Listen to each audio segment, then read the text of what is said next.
કાકા હા એક ભાઈ હમણાં એવું બોલતા હતા હમ કે ડીઝલ 100 રૂપિયાનું થાય, 200 થાય કે 500 થાય, આપણે તો ગાડીમાં જ ફરવાના, એમ આપણને કઈ ફરક નથી પડતો.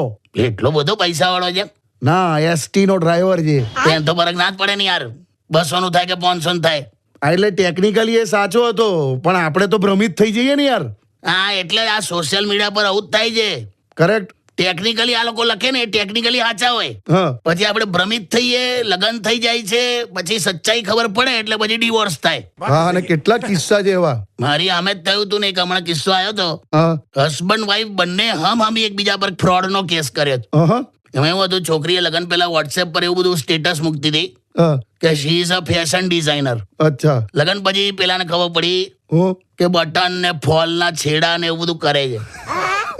ત્યાં છોકરાએ પણ એવું જ કીધેલું કે હું સક્સેસફુલ બિઝનેસમેન છું હા, અને મારા 2 પંપ છે.